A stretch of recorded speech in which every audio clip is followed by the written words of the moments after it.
Hello girls, today we will do our topic of depreciation, that is provision and reserve. Chapter provision and reserve. But this chapter is very important for theory point of view. इसमें बेटा आपको difference करना है, difference between provision and reserve क्या होता है। आपको बच्चे बहुत ध्यान से सुनना है कि प्रोविजन क्या है और रिजर्व क्या है। प्रोविजन प्रोविजन होता है बेटा, provision means set aside amount set aside out of profit and loss appropriation account, amount set aside out of profit and loss appropriation account for meeting the non-liability, for meeting the non-liability। मैं आपको बताती हूँ बच्चे, हमारी दो term है। एक term है हमारी प्रोविजन, एक टर्म है हमारी रिजर्व। रिजर्व भी लिख लो। रिजर्व रेफर्स टू द, फिर मैं आपको बताती हूँ, it refers to profits retained in the business, profit retained in the business not having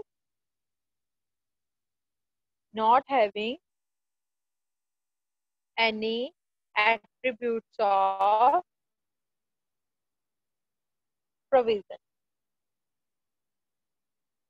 Is the amount set aside out of profits in the business in order to meet the unknown liabilities.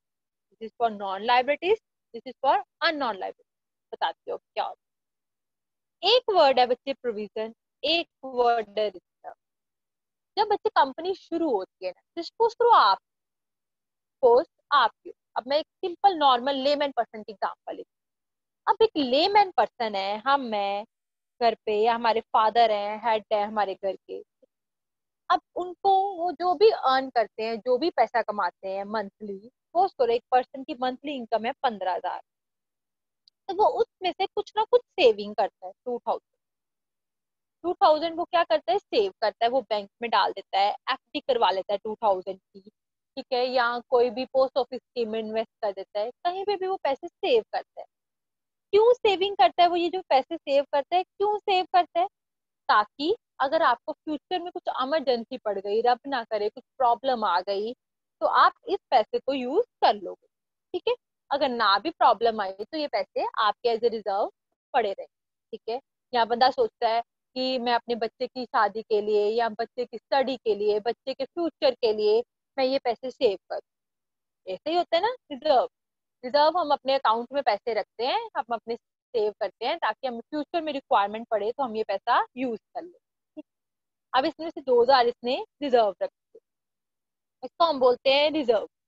जो वो पैसा save करता है, save करके वो अपने पास रखता है, ताकि फ्यूचर में उसकी अगर रिक्वायरमेंट हो तो उसको वो यूज कर। एक होती बेटा प्रोविजन। अब उस पर्सन ने क्या किया, अब लेमैन है, वो नॉर्मल बंदा है। अब उस पर्सन ने क्या किया, उसको चाहिए एक्टिवा चाहिए। उसको क्या चाहिए, एक्टिवा चाहिए। अब उसके पास पैसे नहीं है इकट्ठे एक्टिवा लेने के लिए, तो वो कहता है चलो हर महीने मेरे पास 15,000 आता है, तो मैं 3-3 हजार जोड़ लेता हूँ। कितना जोड़ लेता हूँ, हर महीने 3,000 जोड़ लेता हूँ। तो उसने हर महीने 3,000 जोड़ना शुरू कर दिया। अब जब भी उसके पास इसमें 60,000 हो जाएगा, 3,000 में पूरे 60,000 हो जाएगा, तो वो उस पर की क्या ले लेगा, एक्टिवा ले लेगा। ठीक है, रिजर्व बनाया उसने, कोई सोच कर नहीं बनाया कि मैं इस पैसा को कहाँ यूज करूंगा, बट जो उसने प्रोविजन बनाई है उसने सोच समझ के बनाई है, मैं इस पैसे को कहाँ यूज करूँ। जो उसने रिजर्व बनाया था वो हर महीने 2,000 अकाउंट में डाल रहा है, एफडी करवा रहा है। उसको नहीं पता फ्यूचर में जो भी प्रॉब्लम होगी या जिस पर्सन पर्पज के लिए चाहिए होगा वो यूज कर ले। बट जो उसने ये बनाया 3,000 रुपया वो निकाल रहा है, वो किस पर्पज के लिए निकाल रहा है, एक्टिवा के लिए। It is for specific purpose, तो वो इसी काम के लिए ही इसको यूज करेगा, उस काम और कोई काम के लिए इसको यूज नहीं करेगा। तो बच्चे मैंने लेमैन की एग्जांपल, अब लेमैन है, अब वो तो उसके इसमें से पैसे जुड़ भी गए तो भी उसको कोई और रिक्वायरमेंट आ गई तो वो अपनी एक्टिवा छोड़ के दूसरी रिक्वायरमेंट फुलफिल कर देगा, ठीक है। बट कंपनी की अगर मैं बात करूं तो कंपनी हमारी क्या बनाती है, रिजर्व और बनाती है प्रोविजन। क्या बनाती है, रिजर्व और बनाती है प्रोविजन। रिजर्व मीन कंपनी अपने जो भी हर साल प्रॉफिट्स होते हैं उनमें से कुछ ना कुछ पैसे साइड पे जरूर रखती है in order to meet a future contingency. Future में कोई प्रॉब्लम आ जाए, फ्यूचर में उसको कोई लॉस हो जाए, कुछ भी हो जाए, उसको मीटअप करने के लिए कंपनी अपने रिजर्व में से, अपने प्रॉफिट में से कुछ ना कुछ अमाउंट साइड पे रख लेती है। It is the amount set aside out of profit in order to meet a future contingency is called reserve.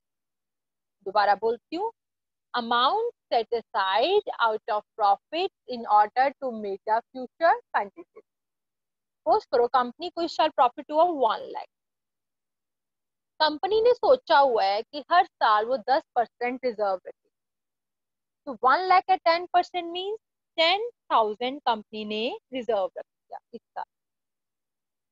Reserve उसने अपने पास अपने बिजनेस में ही साइड पे पैसे निकाल के रख लिए ताकि अगर फ्यूचर में इस साल नेक्स्ट ईयर कोई रिक्वायरमेंट हो, कोई प्रॉब्लम हो, इस पैसे से वो यूज कर ले, ठीक है।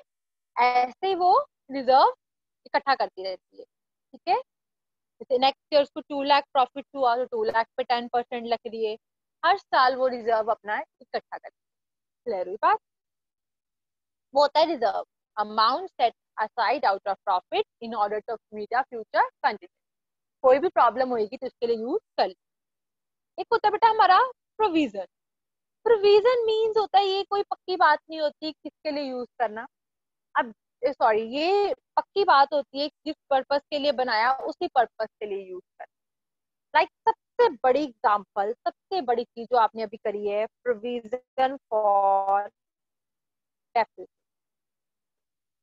आपको मैंने अभी बताया ना, प्रॉफिट्स में से डेप्रिसिएशन का अमाउंट निकालते हो। क्यों निकालते हो?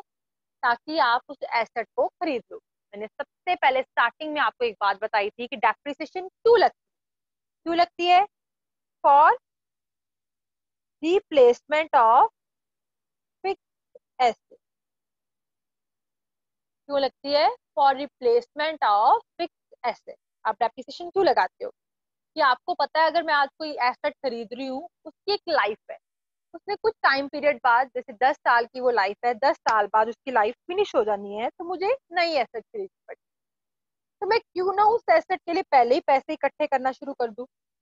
ऐसे करते हो ना। तो आप डेप्रिसिएशन के लिए मैं प्रॉफिट्स में से कुछ ना कुछ अमाउंट साइड पे रखते हो।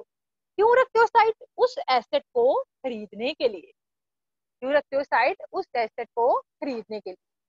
दोनों में फर्क लग गया। It is for unknown liability. ये अननोन पर्पस है, कुछ भी लाइबिलिटी हो सकती है, कुछ भी प्रॉब्लम हो सकती है तो आप यूज कर। This is for non liability, कि जो पर्पस के लिए प्रोविजन बनाई है, जिस पर्पस के लिए पैसा आपने साइड पे रखा है उसी पर्पस के लिए ही आप यूज करोगे, ठीक है। जैसे लॉ जो हमें इजाजत देता है प्रोविजन बनाने की, that is for provision of fixed asset, जिसको हम बोलते हैं प्रोविजन फॉर डेप्रिसिएशन। एक हम प्रोविजन बनाते हैं बच्चे टैक्सेशन, टैक्स पे करने के लिए प्रोविजन बनाते हैं। ये पैसा हम प्रॉफिट से ही निकालते हैं बट हम अलग रख लेते हैं कि जितना पैसा टैक्स आएगा हम उसमें से पैसा निकाल कर पे कर दें, ठीक है। सपोज एक सैलरीड पीपल है, कोई पर्सन देखो जो सैलरीड है, जिस पर्सन की सैलरी आती है, एक पर्सन बैंक में जॉब करता है, तो वो क्या करता है जब उसको सैलरी आती है ना पर मंथ, तो वो अपने पैसे अलग रख देता है। ये 2,000 बिजली का बिल, ये 2,000 जो है ये घर के खर्चे, ये 2,000 मैं रख देता हूँ साइड पे अपने बच्चों की फीस का, ये 5,000 ये अलग खर्चा रख दिया। वो अलग सारे खर्चे एक बनाकर रख देता है। क्यों? उसको पता है इस मंथ में ये खर्चे होने हैं तो मेरी अभी सैलरी आई है मैं अलग कर देता हूँ। That is provision. वो स्मॉल टाइप की प्रोविजन है, जो कंपनीज बनाती है वो लार्ज टाइप की प्रोविजन है। कंपनी टैक्सेशन की बनाती है टैक्स पे करने के लिए, कंपनी डेप्रिसिएशन की बनाती है एसेट खरीदने के लिए, कंपनी डाउटफुल डेट की बनाती डाउटफुल डेट्स होते हैं डेटर्स, कई बार बैड डेट्स हो जाते हैं ना, कि वो पर्सन कहते हैं हम तो आपको पे नहीं कर सकते, तो कंपनी अपने यहाँ से पैसा निकाल कर अपने पैसे कवर अप कर लेती है। बस बस बात वही है, पैसा कंपनी का ही है, पैसा आपका ही है, बस आपने एक प्रॉफिट में ना डालकर अलग अलग एक पूड़ियाँ बनाकर जिसको बोलो, एक बॉक्स बनाकर साइड पे रख, ठीक है, पैसा आपका, ये यूज आप नहीं करते। क्लियर? यहाँ ये सारी हमारी प्रोविजन है। तो मैं आज आपको करवाऊंगी, that is my topic, that is difference between provision and reserve. Kindly listen it carefully, यही आपका टॉपिक है, difference between provision and reserve. First point is our purpose. अभी मैंने आपको बताया, एक है प्रोविजन, एक है रिजर्व।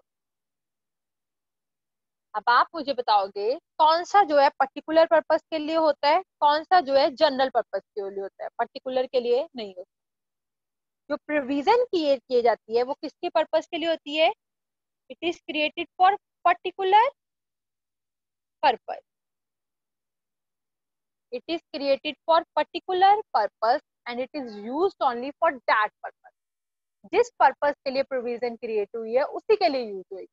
अगर प्रोविजन एसेट के लिए क्रिएट हुई है डेप्रिसिएशन की, तो एसेट खरीदने के लिए यूज होगी।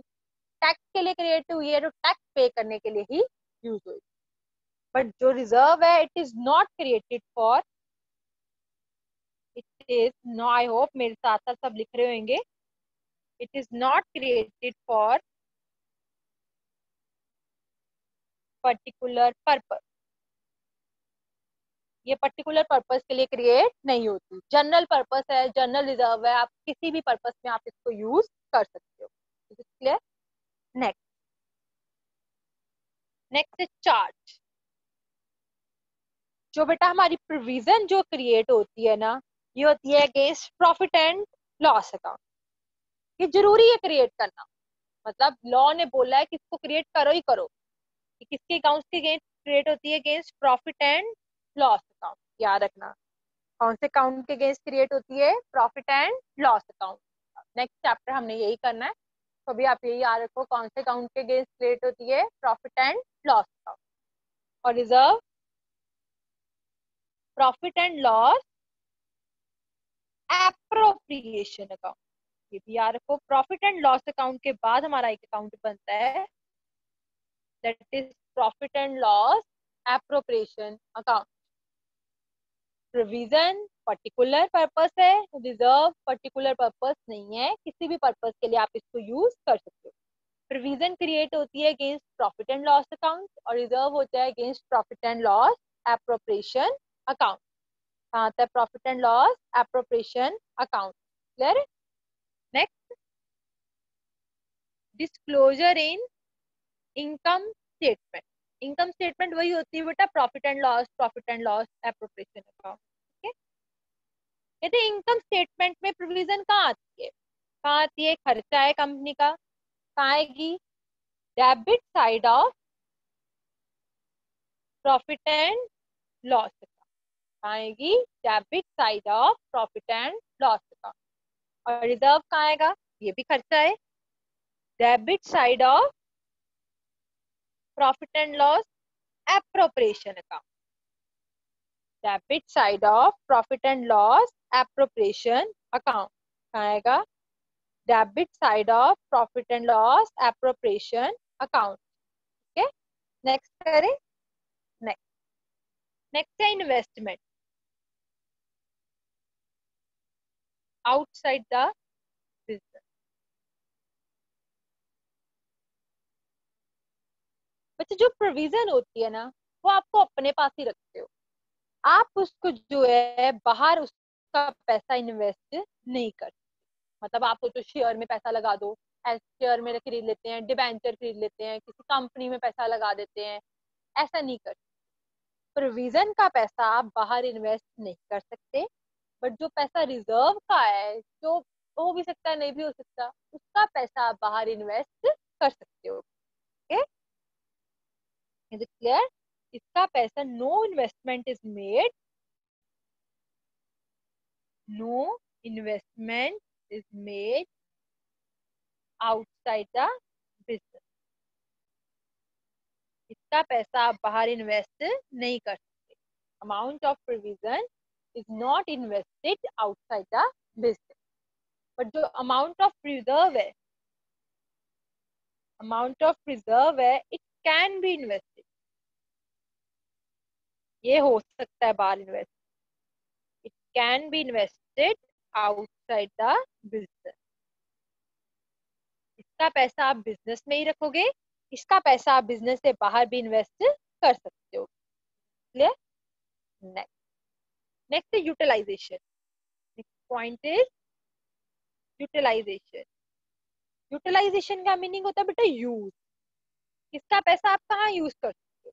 प्रोविजन का। कहते लास्ट में बच्चे आपको मैं बताऊंगी, आपको अगर बिजनेस स्टडीज में आपने अपनी शेयर कैपिटल पढ़ा हो तो आपको पता होगा, शेयर होल्डर को हम डिविडेंड देते हैं। जो लोग कंपनी में पैसा इन्वेस्ट करते हैं ना, उनको कंपनी प्रॉफिट में से लास्ट में डिविडेंड देती है, तभी वो पैसा लगाते हैं। ठीक है? अगर सपोज करो कंपनी को कई बार प्रॉफिट नहीं बचते, तो कंपनी प्रोविजन से पैसे निकालकर डिविडेंड नहीं दे, बट रिजर्व से पैसे निकालकर वो डिविडेंड दे सकती। जो कि एट द एंड कंपनी अपने शेयर होल्डर को अपने प्रॉफिट में से डिविडेंड देती है। अगर किसी साल कंपनी को प्रॉफिट ना हुए तो कंपनी प्रोविजन में से पैसा निकाल कर डिविडेंड नहीं दे सकती। क्यों? क्योंकि ये पर्टिकुलर पर्पज से, जिस पर्पज के लिए बना है उसी के लिए यूज होना है, और किसी पर्पज के लिए। बट रिजर्व से पैसा निकाल कर डिविडेंड दे सकती है, क्योंकि ये जनरल पर्पज के लिए, ये किसी भी पर्पज के लिए यूज हो सकता है। क्लियर? क्या लिखोगे? It can not be utilized, it cannot be utilized for payment of dividend, for distribution of dividend. ठीक है? नेक्स्ट क्या है? It can be utilize for distribution of dividend. Clear? Can be utilize for distribution of dividend. Clear है? Next इसकी examples देख लो, एक point ये भी लिख लेना। इसकी एग्जांपल्स कौन सी है, प्रोविजन कौन कौन सी है? Taxation, depreciation, doubtful debt. इसकी एग्जांपल देख लो। इसके रिजर्व कौन कौन से हैं? There are two types of reserve, ये मैं आपको चैप्टर पूरा कल करवाऊंगी। Capital reserve, revenue reserve. Capital reserve and revenue reserve. Okay. Last point is legal necessity. Legal necessity. ठीक है बेटा, कानून लीगली रिक्वायरमेंट है प्रोविजन को बनाना, बट रिजर्व को बनाना लीगल रिक्वायरमेंट नहीं है। बट हम अपनी फाइनेंशियल प्रूडेंस, मतलब फाइनेंशियली हमें कोई फ्यूचर में प्रॉब्लम ना हो जाए, हम उसके लिए रिजर्व को बनाते हैं। ठीक है? प्रोविजन बनाना हमारी कोई लीगल रिक्वायरमेंट है, बट रिजर्व बनाना हमारी लीगल रिक्वायरमेंट नहीं है। हमारी फाइनेंशियल कंडीशन होती है कि हम हमारे फ्यूचर को अपने कवर अप करने के लिए, अपनी कंटीजेंसी को मीट अप करने के लिए हम रिजर्व को बनाते हैं। ठीक है? It is made because of legal necessity. Provision तभी बनती है क्योंकि लॉ कहता है इसको बनाओ, ये जरूरी है बनाना ये प्रोविजन। ठीक है? और ये क्यों बनती है? अपने financial prudence means financial conditions को सेटअप करने के लिए। क्लियर है? इसको बनाना कोई लॉ नहीं कहता, जरूरी नहीं है, लीगल नेसेसिटी नहीं है, बट हम अपनी फाइनेंशियल सेफ्टी देखते हैं, अपनी फ्यूचर सेफ्टी के लिए अपना रिजर्व बना। आई होप आपको सारे पॉइंट क्लियर हो गए हो। ये पर्टिकुलर पर्पस के लिए, ये जनरल पर्पस के लिए। ये प्रॉफिट एंड लॉस अकाउंट में चार्ज होता है provision, reserve, profit and loss, appropriation. ये कहाँ आता है? Debit side of profit and loss. ये debit side of profit and loss, appropriation account. Provision की आप इन्वेस्टमेंट आउटसाइड बिजनेस नहीं कर सकते, बट रिजर्व की आप इन्वेस्टमेंट आउटसाइड बिजनेस कर सकते हो। प्रोविजन आप शेयर होल्डर को डिविडेंड के देने के लिए यूज नहीं कर सकते, बट रिजर्व आप यूज कर सकते हो। एग्जाम्पल क्या है, प्रोविजन टैक्सेशन की है, डेप्रिसिएशन की है, डाउटफुल डेट की है। ये कौन से है, कैपिटल रिजर्व, रेवेन्यू रिजर्व। इसको प्रोविजन को बनाना लीगल नेसेसिटी है, बट इसको बनाना आपकी फाइनेंशियल, आपकी प्रूडेंस। ठीक है, आई होप ये आपको टॉपिक क्लियर हो गया हो। स्टिल अगर आपको कोई प्रॉब्लम हो then you can ask. Thank you.